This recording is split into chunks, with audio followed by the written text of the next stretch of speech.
ഒരു പക്ഷേ ഒരു കൃതിക്ക് ഒരു ദിനം നിശ്ചയിച്ചുകൊണ്ടൊരു ആഘോഷം ഉള്ളത് നാരായണീയത്തിന് മാത്രമേ ഉള്ളൂ.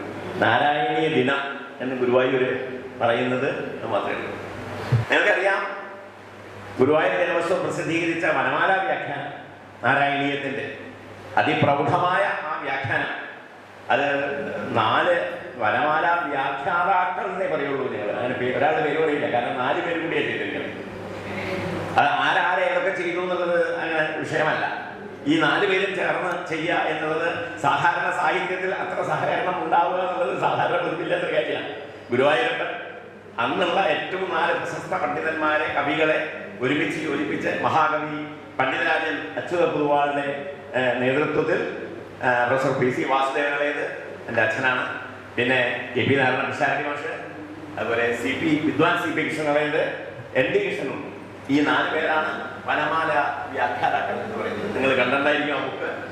ഒരു പക്ഷേ ഇന്ന് കേരളത്തിൽ ഇത്രയധികം നാരായണീയത്തിന്റെ പ്രചാരം ഉണ്ടാവാൻ ഗുരുവായൂർ ദേവസ്വത്തിന്റെ ആ വനമാല വ്യാഖ്യാനമാണ്. പിന്നെ പലതും മനസ്സിലാവാത്ത വിഷയങ്ങൾ നല്ലപോലെ മനസ്സിലാക്കാൻ ആ വ്യാഖ്യാനം നമ്മളെ സഹായിക്കുന്നുണ്ട്. അത് വളരെ ആധികാരികമായ ഒരു വലിയൊരു പ്രശംസാർഹമായ ഒരു വലിയ കർത്തവ്യമാണ് ഗുരുവായൂർ ദേവസ്വം ആ വിഷയത്തിൽ ചെയ്തത്.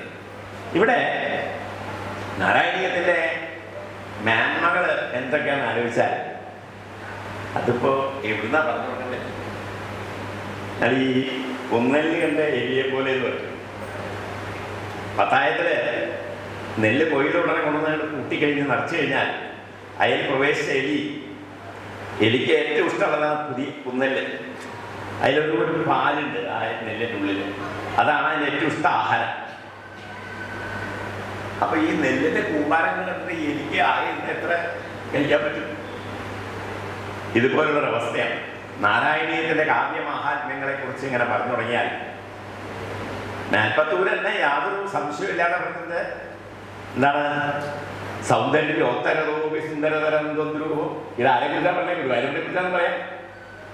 ഇത് ഈ ഉത്തമമായ ഈ സ്തോത്രകാവ്യത്തെ കുറിച്ച് നാരായണീയത്തെ കുറിച്ചാണ് പറയാമല്ലോ.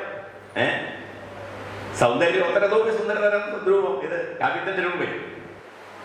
ആശ്ചര്യതോപ്യാശ്ചര്യം ഭുവനേ നരസ്യ കുതുകം കൃഷ്ണാദി വിഷ്ണു ഇപ്പോ എന്നാണ്. അപ്പോ ഇത് മേൽപ്പത്തൂരിൽ ഇത് പ്രയോഗിച്ചുള്ളത് പലതിലും വ്യംഗ്യമായിട്ടാണ്. ഇപ്പൊ നാരായണ മാഷ് പറഞ്ഞു തുടങ്ങിയതിന്റെ ധ്വനിയെ കുറിച്ചാണ്. ഈ വ്യംഗ്യതയും ധ്വനി, പക്ഷെ എല്ലാ വ്യംഗ്യങ്ങളും ധ്വനിയല്ല, പക്ഷെ ധ്വനികളൊക്കെ വ്യംഗ്യങ്ങളാണ്.